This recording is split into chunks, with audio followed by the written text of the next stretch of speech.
Hola, ¿qué tal? Mi nombre es Hugo Rivero. Soy alumno de la Universidad Autónoma de Ciudad Juárez, de la carrera de médico cirujano y estoy en la clínica de pediatría. En este caso vamos a ver el tema de neumonía neonatal. Bueno, como introducción es importante recordar que el pulmón va a constituir uno de los órganos donde va a ser afectado con mayor frecuencia por agentes infecciosos en los recién nacidos. Entonces es importante saber que el origen de esta infección puede ser dada desde el periodo prenatal, perinatal o ya sea postnatal. Entonces es importante saber, ahorita vamos a ver más adelante que se puede clasificar de tres formas. Que es importante recordar también que siempre deben estarse observando signos de dificultad respiratoria en nuestros pacientes neonatos, porque pues, esto nos va a ayudar a poder generar un diagnóstico precoz y pues que haya un tratamiento adecuado para la patología en la que estemos encontrando, sea esta la neumonía o sea otra que está afectando al aparato respiratorio. Un poco de epidemiología, es importante recordar que la OMS menciona que eh, existen aproximadamente 800,000 muertes neonatales al año debido a cualquier tipo de infección respiratoria en los pacientes en vías de desarrollo. En nuestros pacientes neonatales también es importante saber que en los países desarrollados esta incidencia es muy baja, es de un 1% aproximadamente y sube a un 10% en recién nacidos pretérmino. Es importante recordar que la incidencia en países en vías de desarrollo es aproximadamente entre el 10 y el 15%, o sea, es mucho más alta que en un país desarrollado. La patogenia, como les mencionaba anteriormente, se puede explicar a través de tres mecanismos que los dividen en transplacentario o perinatal, perinatal y postnatal. Bueno, empezando con el transplacentario, mencionaba que este puede ser porque hay una función inadecuada de lo que vienen siendo las membranas placentarias y no están filtrando de forma correcta, por lo tanto va a haber paso de patógenos que estén en la circulación o en el organismo de la madre y pues van a llegar a afectar al neonato. Puede haber también infiltración de forma difusa de polimorfonucleares y pues también de los microorganismos hacia los alvéolos. También puede existir restos de líquido amniótico que estén afectando aquí en los pulmones del paciente. Y pues es importante saber que la mayoría de el principal agente etiológico de este tipo de infección, pues van a ser agentes virales, como tenemos ahí el citomegalovirus, el virus de la rubiola, el virus del varicela zoster, el virus del herpes simple, el virus del VIH, entre otros. El mecanismo perinatal, pues este va a ser congénito. Este no es transplacentario, se debe más principalmente a infecciones bacterianas y los mecanismos es aspiración de material infectado. Muchas veces pacientes que tienen un síndrome de aspiración meconial podrían desarrollar una neumonía posterior a esta aspiración porque sabemos que el líquido meconial y el líquido amniótico pues es un caldo de cultivo que propicia a que se dé una infección.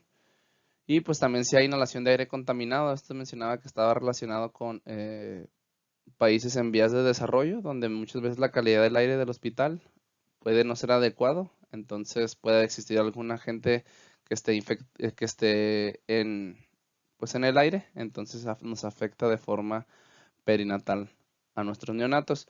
Se mencionaba que uno de los principales agentes causales va a ser el estreptococo del grupo B, entonces es importante siempre tenerlo presente para nuestro diagnóstico. También tenemos que tener en cuenta las bacterias gram negativas.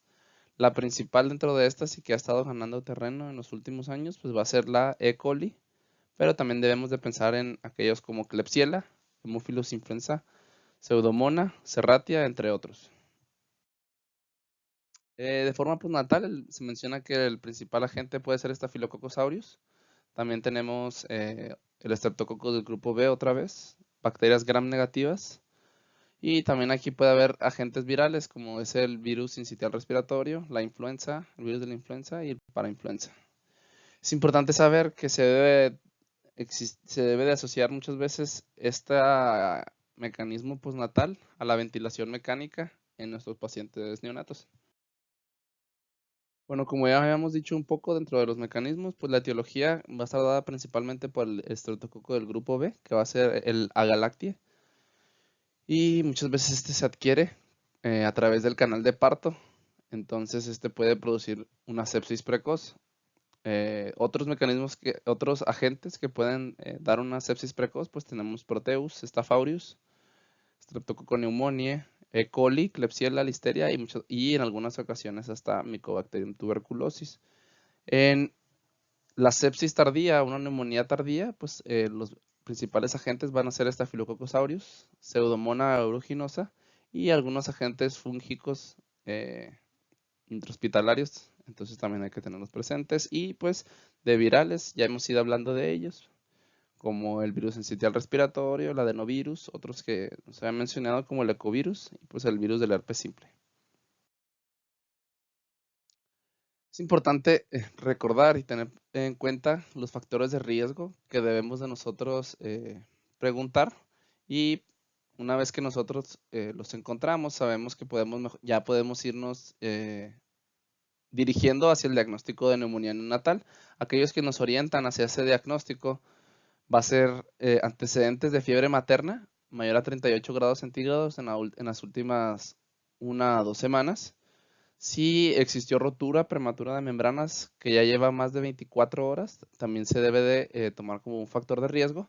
Si existe datos de asfixia fetal, ¿esto que nos genera? Pues que se aspire líquido amniótico, que en este caso pueda o no estar infectado, y que esto nos propicie un medio eh, mejor para que se desarrollen estos microorganismos. La iatrogenia, como en este caso lo que mencionaba era las medidas de soporte de la ventilación. Eso nos hacen que pues, podamos tener algún agente infeccioso de este tipo. Y también con el simple hecho de haber nacido en un país en vías de desarrollo es un factor de riesgo para esta patología. Bueno, aquí habla un poco más de los mecanismos transplacentario, perinatal y postnatal. Vamos a ver rápido que pues, en el transplacentario prenatal, saber que puede haber antecedentes de fiebre materna, que haya rash cutáneo en la madre también, que se asocia a sífilis secundaria. Tenemos también si hubieron datos de inflamación o dolor articular en la paciente.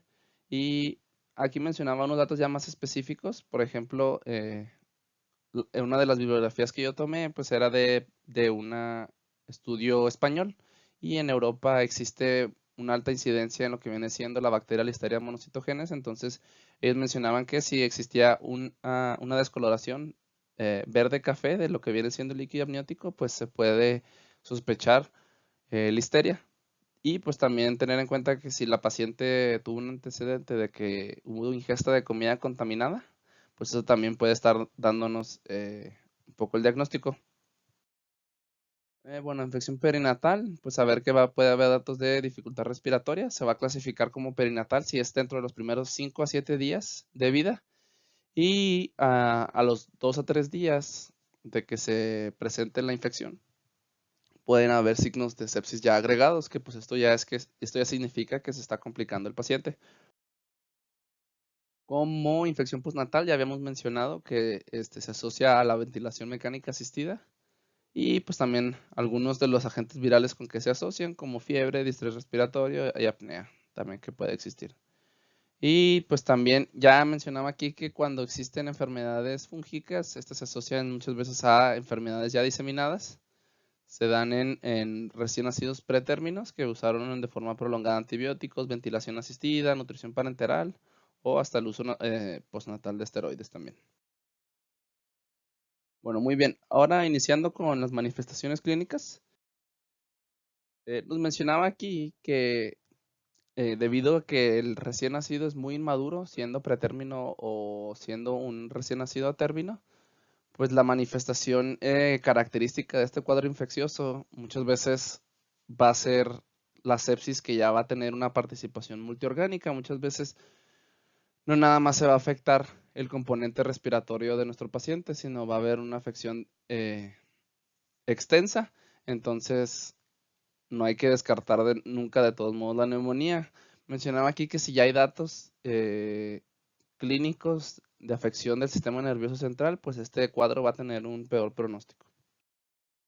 Y bueno, adentrándonos más en las manifestaciones clínicas, pues la OMS mencionaba que es muy difícil distinguir entre una neumonía neonatal y otras formas de sepsis como una bacteremia, porque los signos clínicos muchas veces se van a sobreponer. Por lo tanto, esta afección orgánica y el tratamiento muchas veces van a ser de forma empírica.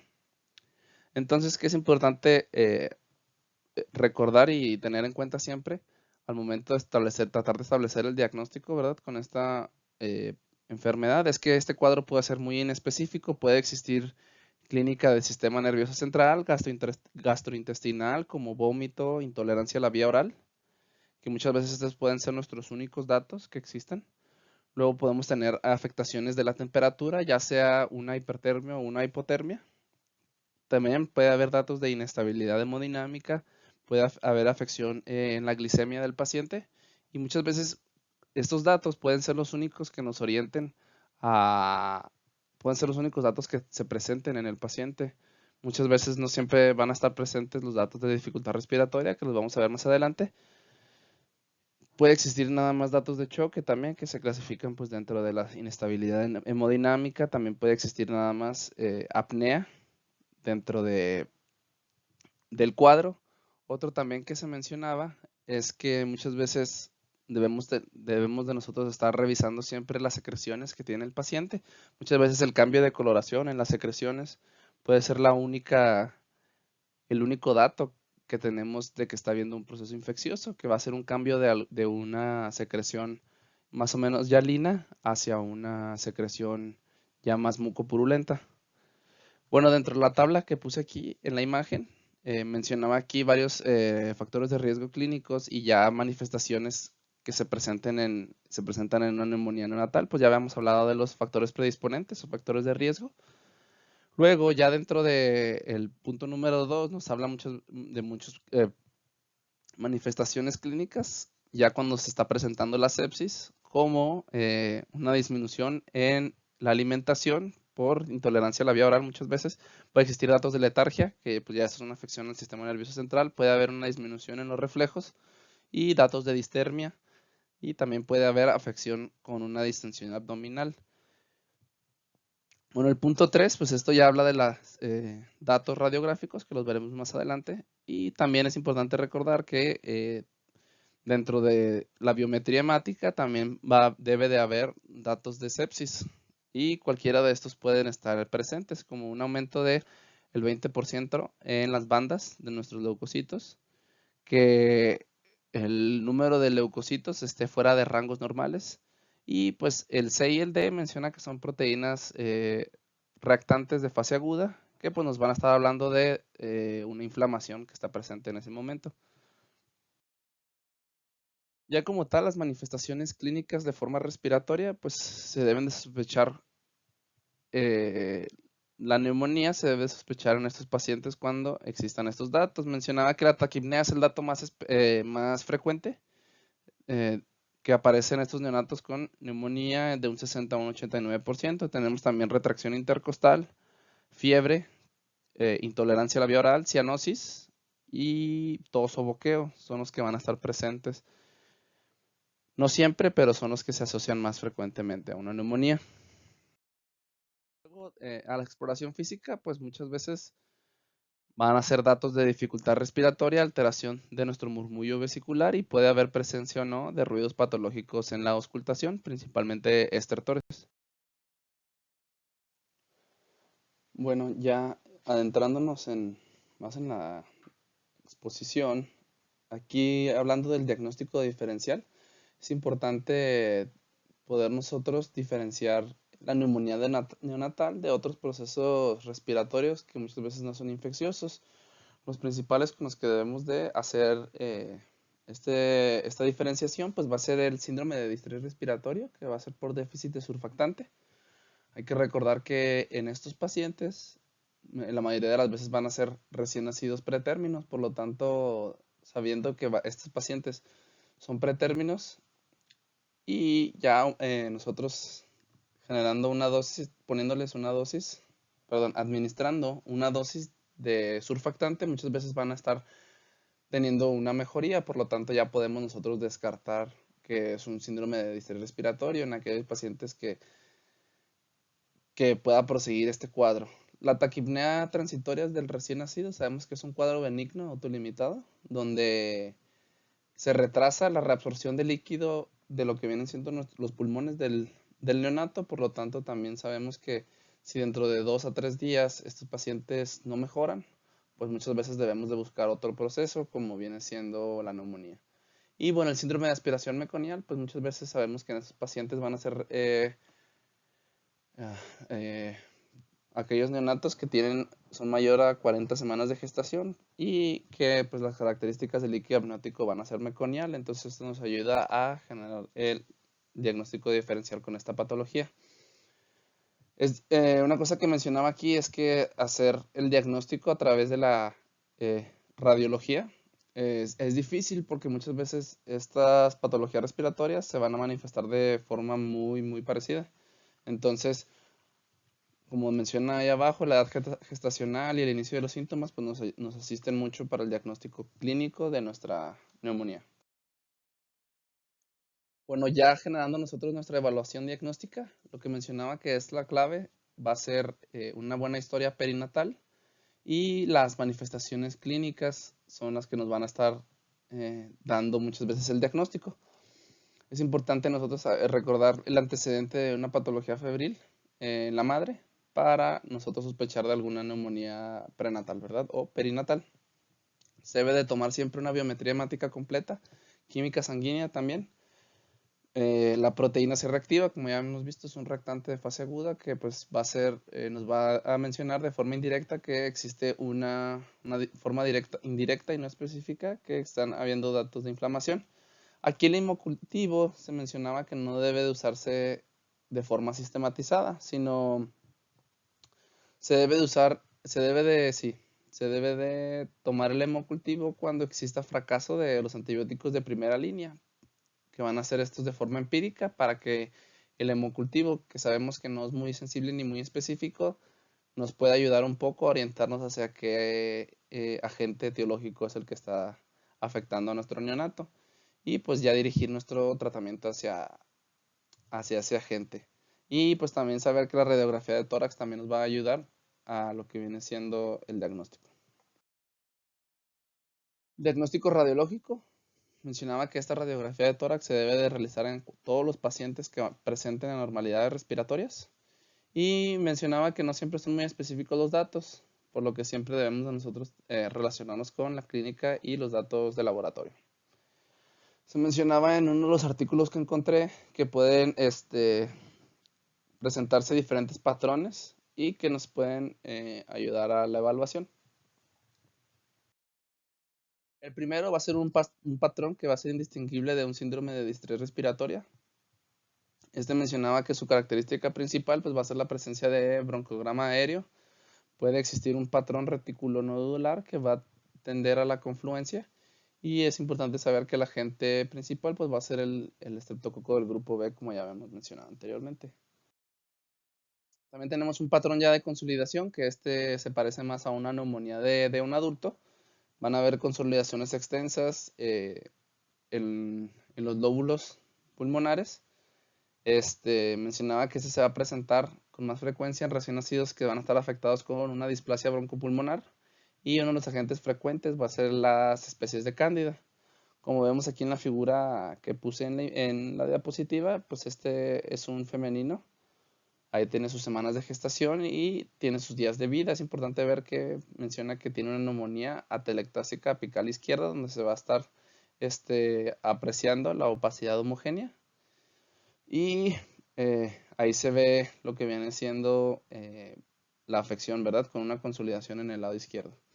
Y del otro lado se menciona que hay un neumotórax en el lado basal derecho, y por lo tanto también ahí se ve que hay unas áreas de una hiperareación, que pues más que nada es aire dentro de la cavidad pleural. El patrón intersticial, bueno, es importante mencionar que esta imagen que puse es una imagen de una afección intersticial en un adulto, pero como no encontré en una de neonatos, pues quise ponerla nada más como referencia. Y pues saber que pueden existir infiltrados intersticiales bilaterales, hiperinsuflación pulmonar asociada y aquellos agentes que se encuentran va a ser la clamidia trachomatis y agentes atípicos en ese tipo de patrón. Y bueno, aquí he puesto otras imágenes para practicar. Bueno, eso sí es un paciente neonato que tiene 28 semanas de gestación, por lo tanto es un recién nacido de pretérmino y tiene 7 días de vida. Mencionaba que va a tener una telectasia apical derecha, que va a ser la flecha que va a ser más superior, y una neumonía multifocal bilateral, que pues van a ver datos de broncograma aéreo también. Entonces también aquí es otro ejemplo. Aquí tenemos otra radiografía, pues este va a ser un masculino de 24 semanas de gestación, 13 días de vida extrauterina, y pues este tiene un patrón micro y macro nodular que va a ser bilateral. Y vemos en donde está indicada la flecha que va a haber una consolidación que corresponde al lóbulo medio y que puede existir ahí datos de broncograma aéreo también. Bueno, para nuestro tratamiento se menciona que se debe de iniciar de forma temprana el uso de antibióticos de forma empírica, que va a ser con antibióticos de amplio espectro. Es importante recordar que los datos radiológicos muchas veces pueden aparecer hasta entre las primeras 72 horas, por lo que hay que saber que una radiografía que no tenga un dato positivo como los que vimos anteriormente, pues no va a estar excluyendo la patología y se debe de iniciar de todas formas el tratamiento. Otro de los puntos muy importantes es que debe haber una terapia de soporte. Mencionaba que está comprobado que pues su uso de forma sistematizada nos va a dar mejores resultados y va a disminuir la tasa de mortalidad en nuestros pacientes infectados. Bueno, recordando el tratamiento antibiótico se debe de iniciar de forma empírica y bueno, en las afecciones tempranas se van a cubrir los gérmenes que van a ser habituales de la sepsis. Y bueno, vamos a usar penicilinas, que principalmente se utiliza la ampicilina asociada a un aminoglucósido, principalmente la gentamicina, como primera elección. Y pues estos van a ser eficaces contra los estreptococos y los gram negativos, ¿verdad? Siendo el estreptococo a la penicilinas y pues los aminoglucósidos contra los gram negativos.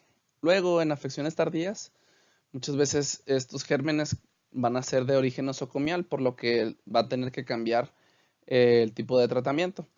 Y bueno, como primera opción podemos utilizar la vancomicina contra estafilococos o una cefalosporina de tercera o cuarta generación y tenemos que asociar siempre uno de estos dos con el aminoglucósido y pues sabemos que este va dirigido hacia nuestros agentes gram negativos. Mencionaba que la duración puede ser de 10 a 14 días según la evolución clínica en cada caso. La terapia de soporte, esta siempre debe de estar presente en nuestros pacientes. Debemos tener eh, uso de oxígeno complementario, detectar de forma temprana la hipoxemia y la apnea, siempre tener al paciente termorregulado, sabemos que estaba afectada de forma importante la temperatura, también si existe hipoglicemia, pues se debe de detectar y de tratar de forma temprana, tener calculadas las soluciones y intravenosas a nuestro paciente para que no esté habiendo pérdidas y tengamos algún problema de inestabilidad hemodinámica. Mencionaba que en pacientes que sean principalmente pretérmino, pues vamos a tener que utilizar una nutrición parenteral total. Y mencionaban aquellos pacientes que no esté contraindicada la lactancia materna, se puede mantener esta durante el tratamiento, ¿verdad? Como forma de soporte. El pronóstico mencionaba que cuando existe de forma precoz esta patología, pues se va a asociar a un peor pronóstico, por lo tanto también en cuanto sea menor la edad gestacional del niño, pues va a ser peor su condición clínica. Sabemos que son mucho más inmaduros de forma inmunológica y pues de forma multiorgánica, por lo tanto también pues es un peor pronóstico y también depende mucho de la virulencia del germen. Y pues en la aparición tardía mencionaba que las tasas de mortalidad van a ser menores.